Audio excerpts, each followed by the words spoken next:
this time on Crime Inc. The bombing that shook a nation. Paris, May 1968. The hijacks that ended at Dawson's Field. Naomi Campbell's costly temper tantrum. And gang wars in Liverpool. But first, the Black Dahlia.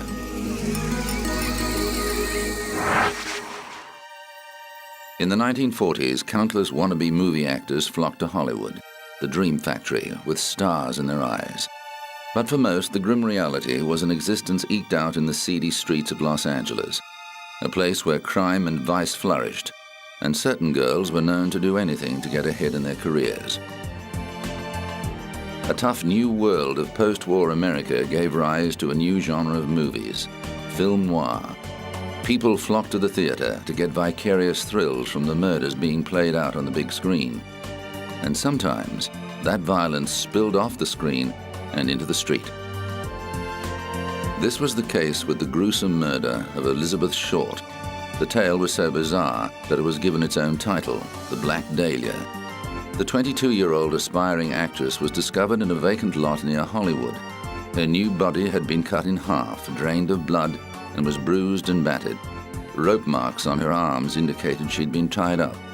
A savage knife wound that carved from the corner of her mouth to her ears disfigured her face.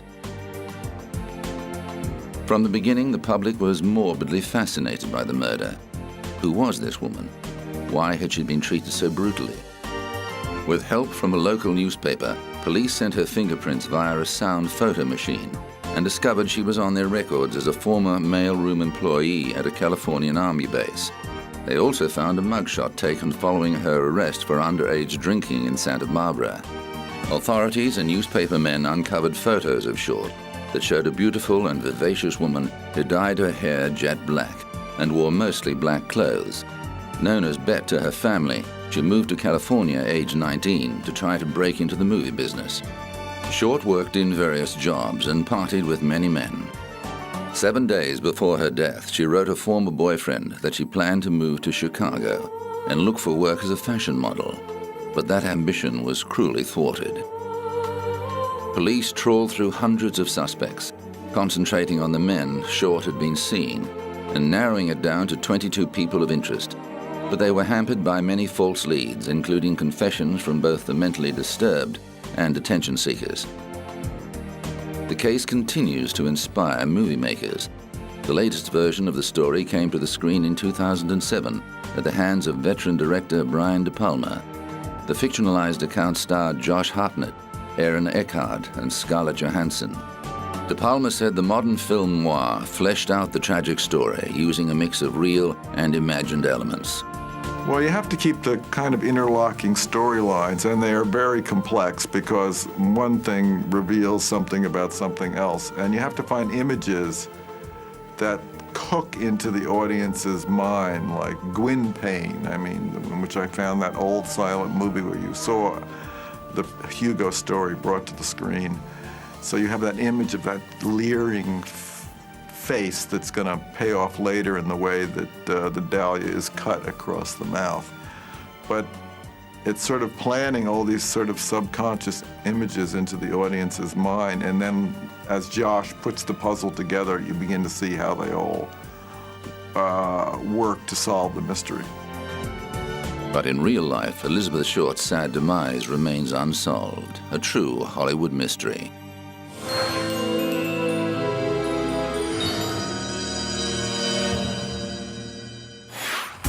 On April the 19th, 1995, former U.S. Army soldier and decorated veteran of the First Gulf War, Timothy McVeigh, demonstrated his hatred of government authority by detonating a 5,000-pound truck bomb outside the Alfred P. Murrah Federal Building in Oklahoma City.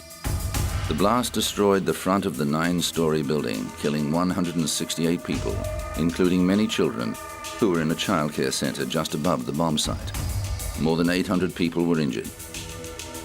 As a massive rescue operation swung into action, police began the investigation, which became the biggest in American history. 90 minutes after the explosion, McVeigh was arrested for driving a vehicle without registration plates. Just before his release, 48 hours later, authorities connected him with the bombing after discovering that the truck that carried the bomb had been rented under one of McVeigh's aliases. Then the search was one for McVeigh's army buddy, Terry Nichols, who helped the veteran load the explosives on the truck. Their friend Michael Fortier was also charged with failing to inform authorities of the imminent attack. After an extensive trial, McVeigh was convicted on 11 counts of murder and conspiracy. He was sentenced to death and executed in 2001. Nichols stood trial twice.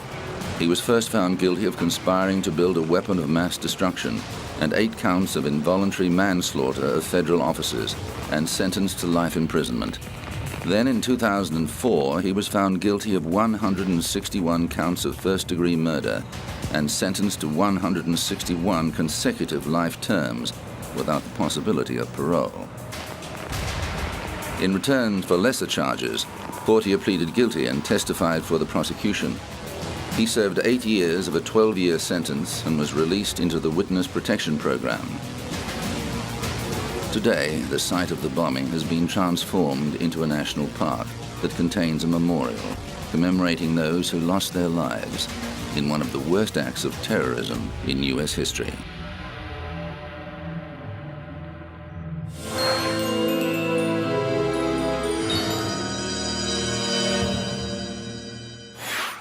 Legendary French statesman Charles de Gaulle was renowned for his wartime heroics and strong leadership as president of France in a time of great turmoil and change. But as the 1960s wore on, his heavy-handed style did not sit comfortably with thousands of radicalized students and intellectuals who were chafing at the restrictions and prejudices of the previous generation. In May 1968, discontent erupted in Paris. By the time it was over, France had been transformed. The problems first surfaced in March of that year, when a group of students, poets, and musicians occupied an administration building at Nanterre University to protest against class discrimination and university bureaucracy. They surrendered without incident, but unrest continued to build until it spilled into the streets 2 months later. After a rowdy protest, police fired tear gas into a crowd of students at the Sorbonne University and were forced to arrest hundreds of people as students flocked to the site in solidarity. Schools and universities across the nation were shut down and put under police guard. The situation escalated when 10 million workers went on strike to support the protests, and more than 1 million people marched through Paris. The problem grew so big that the government called a snap election. At one point, de Gaulle was even forced to seek refuge at a German Air Force base. France teetered on the brink of revolution, and the riots inspired similar actions around the world. Finally, the situation dissipated, and police withdrew from the universities. Students quickly occupied the Sorbonne again until police retook it on the 16th of June. De Gaulle won an overwhelming victory at the subsequent elections, but his presidency had been fatally weakened. He resigned in 1969 and died suddenly in 1970, 2 weeks before his 80th birthday.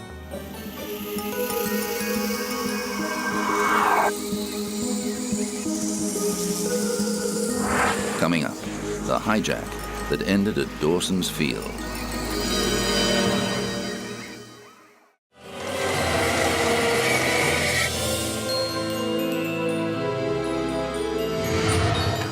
It became known as Black September. The month of the lives of hundreds of aeroplane passengers lay in the balance. More than 300 people were taken hostage when Palestinian extremists hijacked 4 airliners between September the 6th and September the 9th, 1970. 3 of the flights landed at Dawson's Field, a desert airstrip the militants renamed Revolution Airport. On September the 12th, they blew up the 3 aircraft to demonstrate their resolution, moments after the last 40 passengers left the aircraft. The dramatic footage of massive jet fuel explosions and billowing smoke mesmerized the world television audience and put greater pressure on the affected governments. The People's Front for the Liberation of Palestine, a segment of the Palestine Liberation Organization, said it had taken the drastic step because it believed military action was about to be launched to retake the plains. The guerrillas were constantly battling Jordanian forces in the streets of Amman, with the hotel housing most of the hostages taking heavy fire. Although the terrorists had successfully captured 2 flights, with the third brought in later by an unaffiliated sympathizer, 2 hijackings did not go as planned. The taking of LL Flight 219 was foiled when pilot Uri Bar-Lev put the Boeing 707 into steep nosedive and threw the 2 terrorists off balance. The flight landed safely at Heathrow, where Layla Khaled was taken into custody. The other would-be hijacker, Patrick Arguello, died from injuries received during the struggle. A 4th flight refueled in Beirut, where another 9 militants boarded the plane and diverted to Cairo after its pilots successfully convinced the hijackers that the 747 was too big to land in the desert. It was wired with explosives and blown up a few moments after the passengers disembarked. The PFLP's demands included the release of Layla Khaled and Palestinian prisoners in Germany, Switzerland, and Israel within 72 hours. At a press conference in Amman, the Marxist-Leninist group transfixed the world as it outlined its manifesto. To make it clear to the whole world that PFLP is not a bloodthirsty organization, we have released all women and children and sick gradually since the first day. PFLP had also transferred the rest, that is the 40 passengers, who are classified as suspects under interrogation or hostages by the revolution, have transferred them into a more cozy place. Nevertheless, these people are now living in much better conditions than that on the airfield or in our refugee camps, and they will be kept there until our prisoners are released. PFLP had destroyed completely today the 3 planes, practicing one of its strategical lines to hit the imperialist and Zionist interests all over the world, and in reaction to the stand of the imperialist and Zionist powers. Behind the scenes, there was tension between allies Britain and the United States after British Prime Minister Edward Heath decided to secretly negotiate with the terrorists. US President Richard Nixon, on the other hand, favored direct military action. He instructed his Secretary of Defense, Melvin Laird, to arrange for PFLP positions to be bombed in retaliation for the hijackings. However, Laird told his president inclement weather made this impossible. He later admitted that this was an excuse to avoid carrying out the order, as he thought it would damage American interests given the country was already fighting a debilitating war in Vietnam. Nixon also announced that armed air marshals would travel on US commercial flights and that security would be stepped up at US airports. Calling hijacking piracy of the skies, he called on the international community to suspend airline services with countries that refused to punish or extradite hijackers. The British government quickly assessed that a military solution was impractical and concentrated on resolving the standoff through diplomacy. It successfully negotiated an extension of the 72-hour deadline, and 6 days later, after an assurance that Khaled would be freed, most of the women and children were released. Jordan's leader, King Hussein, ended his policy of tolerating Palestinian militant activities in his country and launched an all-out war on the Palestinian Liberation Organization. The situation reached crisis point when Syrian tanks crossed the border. Hussein took the unprecedented step of secretly requesting that Israel launch a counterstrike, an appeal it denied. Within a year, the PLO had been driven from Jordan and set up headquarters in Lebanon, an act that was to have bloody consequences for that country. But the PFLP judged the hijackings a success. Spokesman Bassam Abu Sharif recalled the confusion among some of the American passengers who had no sense of the geography or history of the Middle East. One man thought they'd landed in Africa. No, Abu Sharif told him, you are in Jordan, and we are Palestinian guerrillas. The man had never heard of Palestine. By the time the situation was resolved, many more Americans knew about the Palestinians' grievances. The events of Black September were the prelude to a more violent chapter in the struggle for the Palestinian cause. The 1970s saw several more hijacks and some deadly actions, including the massacre of Israeli athletes at the 1972 Munich Olympics and the murder of 27 people in the lobby of Israel's Lod Airport. Layla Khaled now lives in Jordan with her husband and sons and has renounced her support of hijacking as a valid means of protest. However, she says she stands by her actions in 1970 and believes the hijackings brought the Palestinian cause to world attention and demonstrated that governments could be held to ransom when the lives of their citizens were under threat. After the Dawson's Field hijackings, air travel was never the same again.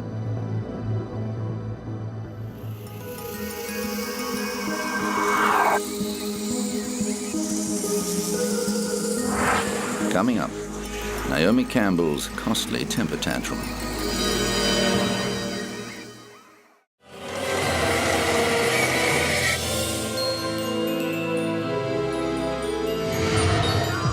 World-famous supermodel Naomi Campbell attracts attention wherever she goes. Since starting on the catwalk at the tender age of 15, Campbell has built a lucrative career in the beauty industry. She's appeared on the cover of Vogue, posed nude for Playboy, and starred in a string of music videos. Her ghost-written novel Swan was a bestseller, and she's worked on many charity projects for the people of sub-Saharan Africa. Campbell counts former South African leader Nelson Mandela as one of her friends. But as well as her exotic beauty, the model is also renowned for her fiery temper, a trait that has got into hot water on more than one occasion. In 2000, Campbell pleaded guilty to assaulting her assistant Georgina Galanis with a phone. The Toronto court cleared her record in exchange for her expression of remorse. Just 6 years later, Campbell was back in court, this time accused of attacking her housekeeper, Anna Scavolino, with a jewel-encrusted mobile phone after becoming enraged over a missing pair of jeans. The housekeeper was treated for a head injury following the incident. Campbell did not appear at the initial hearing, and a bench warrant was issued for her arrest. But after her lawyer explained why she couldn't attend, Manhattan Criminal Court Judge Evelyn Laporte took back the warrant. The case was adjourned to November 15, 2006. The defense and prosecution were unsuccessful in cutting a deal, so the supermodel was forced to front court on the agreed date, clad demurely in a stylish, figure-hugging black dress. Her lawyer said Campbell hoped to reach an agreement that would only require community service. The model faced up to 7 years in prison and deportation back to Britain if convicted on an assault charge. The defense attorney also said he didn't want Campbell in a situation like 80s musical icon Boy George, who was followed by reporters when he did community service for the sanitation department after pleading guilty to falsely reporting a burglary. He said Campbell was fully aware of the gravity of the situation. Naomi is taking it seriously, but I don't think that's any big whoop, because no one who's gone through the system, who's been arrested and fingerprinted and photographed and brought in front of a judge and bail was set, no one under those circumstances takes these things cavalierly. It's a very, very serious situation. Campbell was also hit with a lawsuit from another former employee who said the British model viciously assaulted her while calling her a dumb Romanian. The lawsuit by Gabby Gibson called Campbell a violent super bigot. Gibson said the model hit her, called her names, and threatened to charge her with theft after being unable to find a pair of jeans designed by Stella McCartney. The maid worked for Campbell from November 2005 to January 2006. In 2007, a judge denied a legal attempt by the model's lawyers to bar her ex-maid from raising prior examples of her allegedly chronic abusive and repeatedly violent conduct towards her employees. The case has yet to be resolved. Campbell's lawyer said the allegations against his client did not fit the pattern of the supermodel's history of altruism, which has seen her involved in a number of worthy causes. But she's also constantly contributing to the public at large. whether it be cancer research or whether or not it be AIDS research or whether or not it be for providing for underprivileged children like the Nelson Mandela Children's Fund. All over the world, she has done a magnificent job to circumvent all of that and suggest that she's a discriminating individual or a hateful individual is just absurd. It just doesn't fit within the fabric. On the matter of the telephone assault, Campbell's defense team struck a deal with the prosecution that saw the supermodel pleading guilty to reckless assault in exchange for 5 days of community service. Campbell served her sentence at a New York City Sanitation Department garage, where she swept and mopped offices and bathrooms between the hours of 8 a.m. and 4 p.m. Campbell was also ordered to pay her maid's medical expenses and to attend a 2-day anger management program. But just a year later, Campbell was banned from flying on British Airways after an incident at Heathrow's Terminal 5. The 37-year-old model was arrested on suspicion of assaulting a police officer and later released on bail after being removed from a flight to Los Angeles.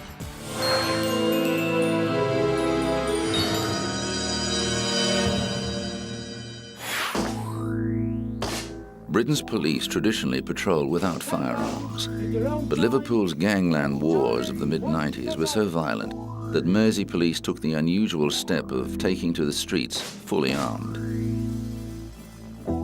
Officers needed protection against the hardened gangs that were fighting over control of the city's nightclubs and drug distribution.